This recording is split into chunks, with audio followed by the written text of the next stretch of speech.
Assalamualaikum warahmatullahi wabarakatuh. Di video ini saya akan melanjutkan menjelaskan tentang planning. Ya, another part of planning again. Memang banyak ya kalau kalian ngambil manajemen keperawatan, planning ini ada sekitar 3 sampai 5 SKS ya membicarakan tentang planning. Jadi memang tidak mudah bagi saya untuk mencari intisarinya supaya make it simple for you gitu loh, gimana saya merangkum dari materi-materi yang ada supaya ini jadi yang mana sih yang lebih berguna kira-kira untuk kalian yang insya Allah menjadi perawat-perawat manajer di masa depan. Oke, jadi ini sebenarnya masih review sih, saya nggak ngerasa ini terlalu banyak lagi informasi yang baru, tapi nanti kenapa saya minta kalian mendengarkan apa sih video ini dengan baik, karena nanti akan ada tugas sedikit dijelaskan tugasnya. Jadi nanti di tugas itu yang akan menjadi output dari perkuliahan kalian hari ini. Oke, perencanaan ini kemarin sudah saya jelaskan juga ya, kayak strategic and operational planning. Jadi tapi tenang, di slide ini semuanya bahasa Indonesia. Kalau yang minggu lalu hari Senin ya, Senin minggu lalu saya slide-nya semuanya bahasa Inggris. Nah, ini slide-nya lebih bahasa friendly ya. Jadi semua slide-nya bahasa Indonesia. Jadi di sini jelaskan perencanaan itu adalah proses yang berkelanjutan, diawali dengan merumuskan tujuan rencana, kemudian menentukan personal, merancang proses dan hasilnya, memberikan umpan balik pada personal, dan memodifikasi rencana yang diperlukan. Jadi memang perencanaan itu proses berkelanjutan. Jadi walaupun kita sudah melakukan implementasi, tetap lagi kita bikin planning lagi. Jadi karena dia adalah suatu proses yang berkelanjutan. Perencanaan formal menekankan pada apa yang dikerjakan dan bagaimana cara mengerjakannya. Jadi ya kita harus benar-benar fokus dengan jangan sekedar plan tapi kita nggak tahu ini bisa dilakuin nggak ya, ini tuh applicable nggak ya, ini tuh sebenarnya jelas nggak ya. Jangan yang halu-halu. Kalau yang halu-halu nggak bisa kita rencanakan. Kita be rational gitu loh. Kita harus merencanakan sesuatu yang benar-benar bisa terukur, yang realistis dan sesuai dengan prioritas yang dibutuhkan saat ini. Oke, nah ini hierarki perencanaan kemarin juga sudah ada ya, tapi karena ini akan dijelaskan lagi contoh-contohnya, jadi saya tampilkan lagi slide-nya. Hierarki perencanaan kita mulai yang dari sangat general adalah visions and missions. Jadi dimanapun kalian mau bikin perencanaan, pastikan kalian tahu apa sih visi misinya. Jangan pernah kalian membuat perencanaan kalau kalian belum punya konsep, dan konsep itu ada di visi misinya. Kemudian dari visi misi kita turun ke filosofi, dari filosofi kita turun ke goals, objective, policies, procedures, and rules. Jadi semua perencanaan yang kita bikin harus ada general concepts-nya itu di visi dan misinya. Nah, terus apa sih visi misi? Visi adalah sesuatu yang terlihat dalam mimpi. So, vision is a dream. Tapi bukan berarti dream itu nggak bisa dicapai. Ketika itu menjadi visi organisasi, itu adalah sesuatu yang ingin dicapai oleh organisasi tersebut. Kemudian suatu visi memberikan informasi tentang bentuk dan gambaran suatu hal pada masa yang akan datang yang terkait dengan misi yang bermanfaat bagi organisasi dan orang yang bekerja sama di dalamnya. Jadi memang visi itu benar-benar ngegambarin, oh ini rumah sakit umum ya, oh ini rumah sakit ibu dan anak, ini rumah sakit mata, ini rumah sakit THT, semuanya itu harus sudah tergambar di visinya.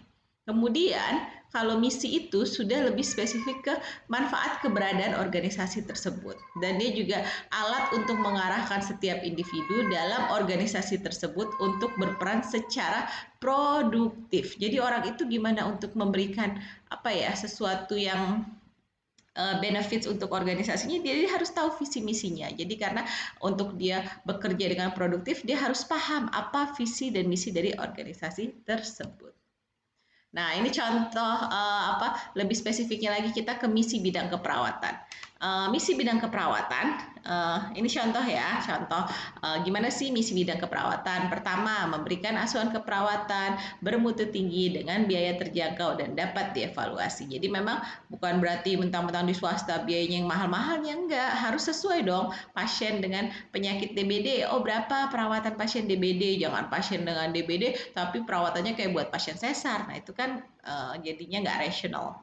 Kemudian memfasilitasi lingkungan untuk dapat melakukan pendidikan dan riset keperawatan untuk meningkatkan mutu asuhan keperawatan.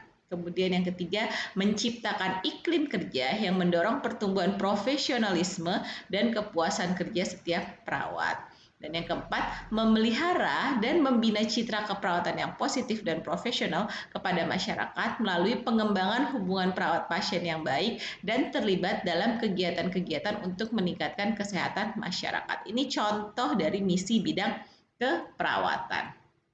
Nah, misi ruang rawat. Nah, ini kalau misalnya di rumah sakit ya, di misi ruang rawatnya itu sebenarnya contohnya adalah mengkaji kebutuhan biopsikososial dan spiritual klien dan keluarga dalam rangka memberikan asuhan keperawatan yang optimal. Kemudian yang kedua, memberikan asuhan keperawatan berdasarkan rencana asuhan secara individual sesuai kebutuhan mereka dengan biaya yang dapat dijangkau pasien dan rumah sakit.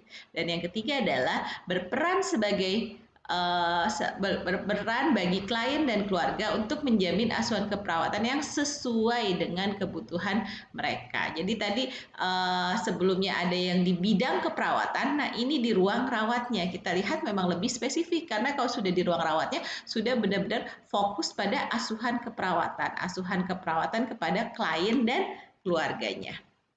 Nah, filosofi itu adalah yang menyangkut nilai-nilai. Jadi ada nilai-nilai di sana, ada keyakinan, dan menggambarkan gimana organization culture-nya di sana.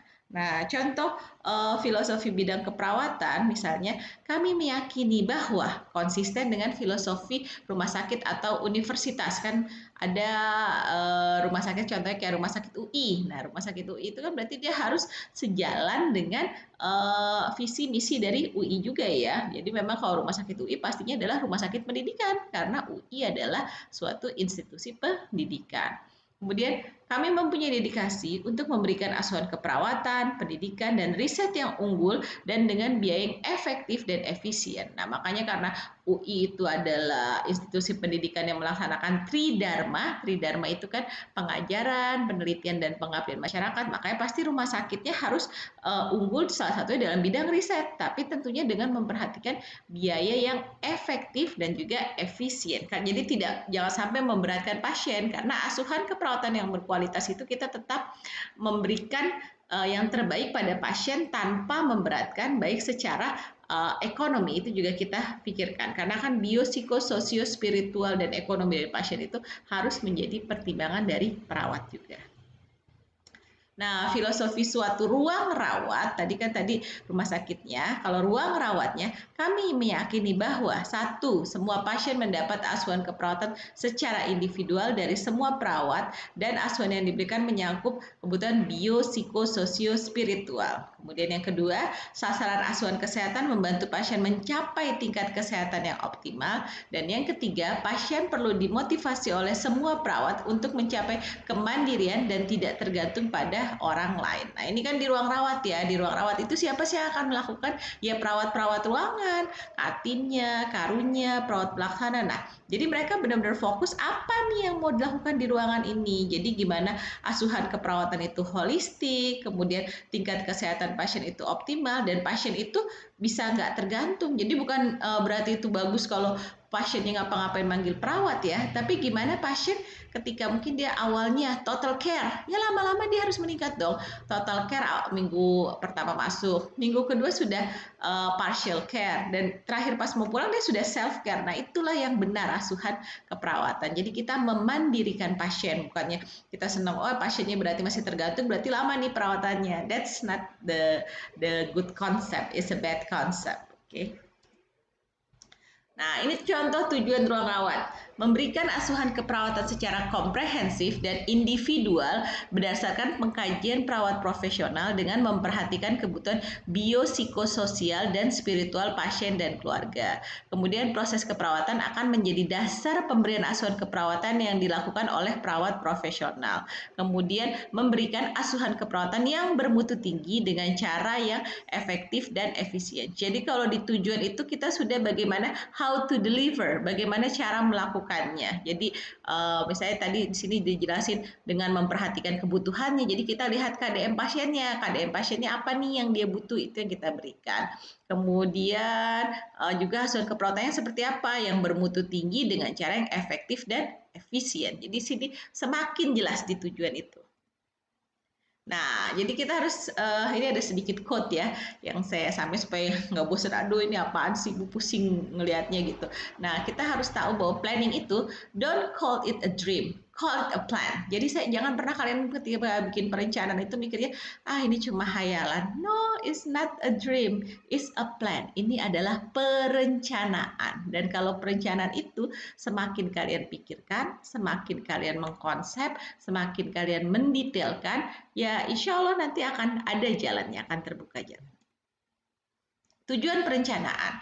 Ada beberapa tujuan perencanaan, ini ada 4 tujuan perencanaan secara besar. Pertama, mengurangi dampak perubahan. Ya kemarin ya sudah hari Senin sudah saya jelaskan. Jadi memang seorang manajer ruangan harus siap dengan perubahan jumlah pasien, perubahan jumlah staf, perubahan kondisi kesehatan masyarakat. Nah, untuk menghadapi itu ya dia bikin perencanaan. Kemudian memberikan arahan atau upaya koordinasi, semua concern akan kondisi organisasi dan tahu kontribusinya dalam mencapai tujuan dari tahap awal dan tahap paling kritis dalam proses manajemen. Jadi memang a good management start with a good planning. Jadi kalau kita mau memanage atau mengkontrol dengan baik, tentunya kita memplanningnya itu dengan konsep yang baik, yang detail. Jadi udah jelas, oh kita mau bareng-bareng ke sini loh, kayak kalian tuh kemarin siapa ada yang pengen jalan-jalan ke puncak. Dari kan bilang nanti saya mau observasi dulu Bu, mau dicek dulu harganya, terus kita nabung dulu, minta izin orang tua. Nah di situ kan sudah ada pengkonsepan di sana. Kemudian meminimalkan hasil yang sia-sia. Kita kan nggak mau udah capek-capek, udah punya perawat, ada pasien, tahu-tahu banyak hal-hal yang nggak penting. Misalnya kayak pasiennya udah masuk nih, tahu-tahu nggak ada makanan buat pasiennya, nggak ada dietnya belum siap gitu. Terus kemudian lakennya bagian laundrynya ternyata nggak bisa nyiapin linen yang bersih tiap hari. Jadi kadang-kadang pasien baru diganti spraynya per tiap minggu atau per 2 minggu. Nah itu kan nggak baik. Nah kita akan meminimalkan efek itu dengan membuat perencanaan. Kemudian juga kita menetapkan standar pengontrol atau pengendalian dengan juga perencanaan. Kemudian akhirnya juga kita membandingkan kinerja dan tujuan. Jadi kita tahu, oh kita bisa mencapai tujuan ini apa enggak sih? Kita akan melihat dari perencanaan. Dan kemudian kita juga menentukan tindakan-tindakan korektif itu dengan melihat perencanaannya. Nah, tipe perencanaan ini ada 3 bagian utama. Kita bisa bagi 3. Pertama dari tingkatan, waktu, dan kekhususan. Ini sepertinya sudah dibahas nih waktu itu sama kelompok 1 ya. Dari tingkatan ada yang strategis, operasional, divisi atau bagian, dan unit. Kalau strategis ini dibuat oleh level paling tinggi, yaitu direktur ya. Direktur rumah sakit ini yang membuat perencanaan paling tinggi. Kemudian strategis dan strategis ya. Kemudian untuk yang operasional ini sudah biasanya yang sudah agak lebih rendah gitu. Nah, di yang divisi atau bagian dan unit ini biasanya mainannya kepala ruangan di sini ya. Jadi kepala ruangan dia akan membuat perencanaan di bagian unit, itu untuk kepala ruangan. Kerangka waktu itu kita bagi 2, yang jangka pendek dan jangka panjang. Jangka pendek itu kurang dari 1 tahun. Jadi kalau perencanaan 3 bulan, 6 bulan itu masuk ke perencanaan jangka pendek. Dan tentunya jangka panjang di atas 1 tahun. Nah, kemudian tipe perencanaan secara kekhususan ada yang spesifik dan directional. Yang spesifik berarti specified, jelas, dan direksional itu sudah juga berupa perintah. Oh, kayak sekarang dengan dengan ada pandemi COVID, semua perawat harus menggunakan APD level 3 yang ada hazmatnya, pakai masker N95, kemudian dilapis lagi masker medisnya, jadi maskernya 2 lapis, kemudian harus dicek dulu APD-nya ada celah atau tidak oleh perawat lainnya gitu. Jadi ada kalau directional itu jelas step-stepnya itu. Nah, what is a good planning? Gimana sih perencanaan yang bagus itu? apa ciri-ciri dari perencanaan yang baik? Pertama, spesifik, harus jelas.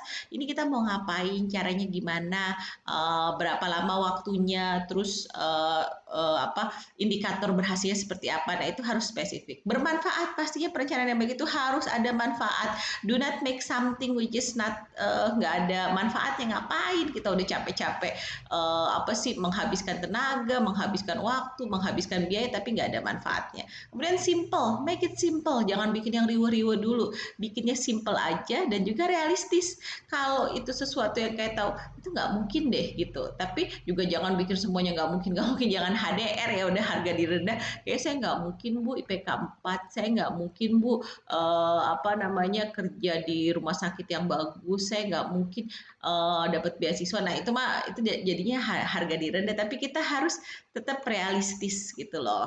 Oke, kemudian sesuai standar, rasional, ya rasional sama dengan realistis hampir sama, melibatkan seluruh komponen organisasi, ya ini karena kita memikirkan secara organisasi rumah sakit ya, nah kita harus melibatkan semuanya, jangan cuma ini perencanaan hanya buat perawat dan dokter, nah terus gimana peran fisioterapis, gimana peran farmasi, gimana peran radiologi, kan masih banyak komponen lain, nah jadi harus semuanya itu terlibat. Kemudian berkesinambungan, apa sih berkesinambungan itu? Ya terus berjalan, kan perencanaan itu dibilang proses yang terus berjalan, ya habis dibikin perencanaan habis itu nggak pernah dilihat lagi. Nah harus ada controlling dan tertulis. Nah makanya tertulis, makanya dari sekarang nih saya juga nanti akan bikin tugas lagi terkait perencanaan yang tertulis, karena saya pengen please make it what in your mind, jangan cuma sekedar sesuatu yang ada di otak kalian tapi kalian nggak pernah menuliskan, karena ketika kalian menuliskan itu akan jadi sesuatu yang lebih kalian punya visualisasinya akan seperti apa sih saya melakukannya gitu. Nah, kemudian kendala. Kendala dalam perencanaan itu ada 3 yang utama. Pertama, kadang orang nggak tahu, nggak paham, nggak terampil, dan nggak mau. Nah, jangan sampai kalian termasuk dalam kriteria nggak mau ya, nggak mau bikin perencanaan. Terus kalau tidak tahu, tidak paham, dan tidak terampil itu masih gampang. Kita tinggal ajarkan dan itu bisa dilakukan. Tapi kalau sampai tidak mau, nah itu tambah sulit ya. Makanya kita harus punya keinginan. Kemarin saya lihat di slide kalian udah pada bilang, oh iya saya tahu perencanaan itu bagus, gini, gini, gini. Walaupun ada yang bilang, saya nggak tipikal orang yang bikin perencanaan. Oke, is okay, but you can learn. Everyone can learn. Semua bisa belajar. Kemudian ada yang ragu, ada yang kayak nggak pede. Nggak mungkin deh Bu, saya mau perencanaannya misalnya kemarin ada yang pengen jadi pemain band gitu kan, ada yang jadi pengen pemain band, kayaknya saya masih jauh banget. Oke, tapi kan sekarang sudah ada latihannya atau apa. Nah itu kan bagian dari perencanaannya. Kemudian kurang dukungan juga kalau di organisasi kan, misalnya dia pengen apa, kabitnya pengen rumah sakit kita tuh harus terdepan dalam bidang riset gitu, kabitnya berencana kayak gitu, tapi ternyata dari kebijakan direkturnya tidak mendukung, staf-stafnya ternyata juga masih belum ngerti apa sih riset itu, ngapain aja sih riset. Nah itu kan jadi tidak ada dukungan. Nah itulah kendala-kendala yang bisa terjadi dalam melakukan perencanaan. Kemudian tahap atau langkah dalam melakukan perencanaan. Pertama, kita kumpulkan datanya terkait organisasinya itu, terkait resource yang dipunya, terkait hal-hal yang kita butuhkan, visinya mau kemana, dan pokoknya kita kumpulkan semua data. Sama kayak kalian kalau ketemu pasien, kalian ngumpulin data subjektif, data objektif, sama kita kumpulin dulu juga semua data untuk kita membuat perencanaan. Kemudian kedua kita analisa. Analisa ini hampir sama dengan diagnose. Kita membuat diagnosanya. Nah di analisa ini yang paling sering digunakan kita menggunakan analisa SWOT. Nah nanti makanya saya minta kalian melakukan analisa SWOT pada perencanaan kalian. Nah kalian harus belajar nih analisa SWOT. Apa sih SWOT itu? Nanti kalian tolong cari lagi juga referensi karena saya belum ngejelasin detail tentang SWOT ini ya. Tapi saya rasa sih kalian harusnya udah tahu SWOT itu. SWOT itu kan analisa yang ada S-nya itu strength, W-nya itu weakness, O-nya opportunity, and T itu threats. Strength and weakness itu dari dalam diri kita. Jadi apa kekuatan kita, apa kelemahan itu dari dalam diri kita, internal. Opportunity and returns itu dari luar, pengaruh dari luar, pengaruh kayak sekarang ada COVID ini kan returns ya, returns dari luar atau mana, itu termasuk di opportunity and returns. Nah, nanti kalian akan harus melakukan SWOT pada perencanaan kalian. Kemudian setelah itu pengorganisasian data dan penyusunan rencana. Setelah kita data udah kekumpul, kita melakukan analisa, baru kalian melakukan pengorganisasian data dan penyusunan rencana. Oke, good fortune is what happens when opportunity meets with the planning. Jadi memang kalau kalian pengen, wow, I'm so lucky, kalian mendapatkan sesuatu yang sangat beruntung. Nah, kalian harus ada ketika ada kesempatan berhubungan dengan bertemu dengan perencanaan yang baik. Ini dari Thomas Edison ya, quote-nya kalian tahu kan, dia salah satu penemu hebat menemukan lampu. Nah, jadi dia juga bikin planning. Makanya that's why you need to start make your own plan.